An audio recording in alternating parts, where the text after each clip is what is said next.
Hello বন্ধুরা, সকলে কেমন আছো? আশা করি সবাই ভালো আছো। এসো আজকের রেসিপিটা শুরু করা যাক। কড়াইয়ে সর্ষের তেল দিয়ে দিয়েছি আমি। তেল গরম হয়ে গেছে।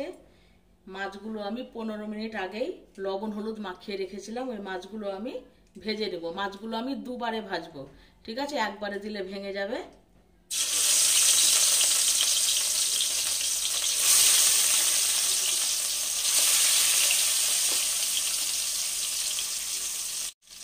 মাছগুলোকে আমি দুবারে ভেজে নিয়েছি, উল্টে পাল্টে এরকম করে। মাছগুলো আমার ভাজা হয়ে গেল।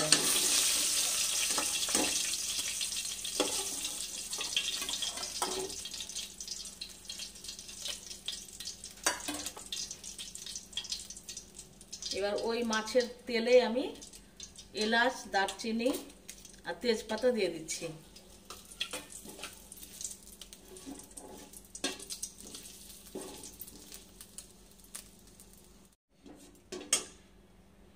এবার আদা, পেঁয়াজ, রসুন বাটা আমি দিয়ে দিচ্ছি।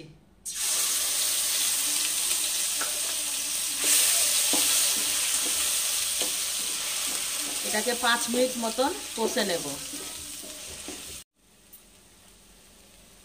এবার আমি সমস্ত গুঁড়ো মশলাগুলো দিয়ে দিচ্ছি।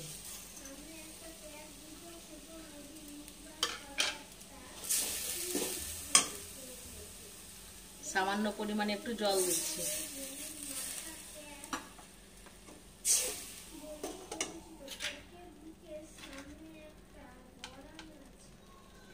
লবণ দিয়ে দিচ্ছি। এবার আরো 3 থেকে 4 মিনিট এটাকে কষে নেব। এবার আমি এখানে 1 দোসন তেল দিয়ে দিচ্ছি।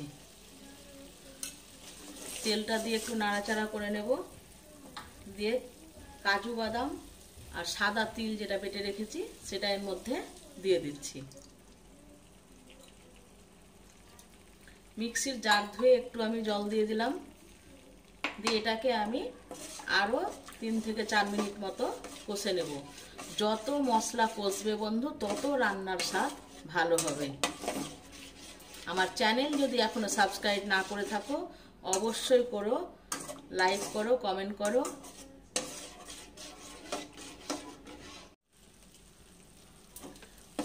মশলাটা দিয়ে বন্ধু মাঝে মধ্যে নাড়াচাড়া করতে হবে, না তো তলায় ধরে যাবে। কাজু বাদাম আছে যেহেতু।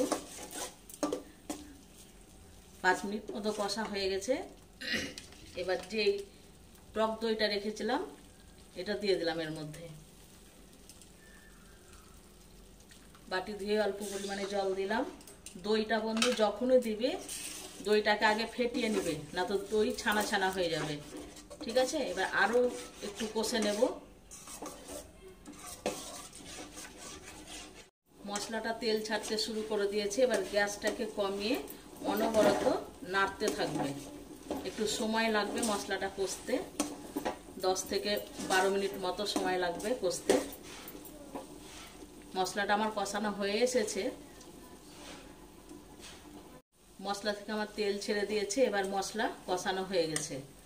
এবার আমি জল দিয়ে দিচ্ছি। খুব একটা বেশি জল দেব না, যেহেতু গায়ে লাগা লাগা একটু করব।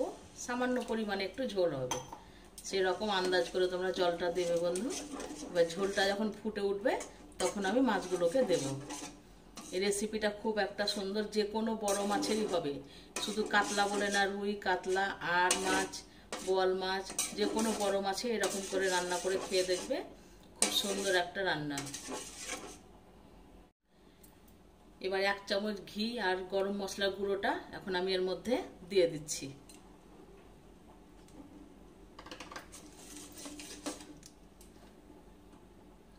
আর একটু জল লাগবে মনে হচ্ছে, তাই আমি দিয়ে দিলাম। ঝোলটা ফুটে উঠেছে। এই সময় আমি মাছগুলো ছেড়ে দিচ্ছি। আর যদি মনে হয় যে লবণ লাগবে কারো, তাহলে এই সময় তোমরা লবণটা চেখে দেখে তারপরে দেবে, ঠিক আছে? ঝোলটা একটু ফুটে ওঠার অপেক্ষা করব। মাছগুলোকে একটু এপিট ওপিট করে উল্টে দেব, তাহলেই রেডি হয়ে যাবে আমার দই কাতলা। দই কাতলা রেডি। এবার আমি গ্যাসের আঁচটাকে একদম অফ করে দেবো। যখন মাছটা দেবে ঝোলে দেওয়ার পরে গ্যাস একদম কমিয়ে ফুটে হবে, ঠিক আছে? 4 মিনিট মতো ফুটিয়ে নেবে, 3 থেকে 4 মিনিট, তবেই হয়ে যাবে।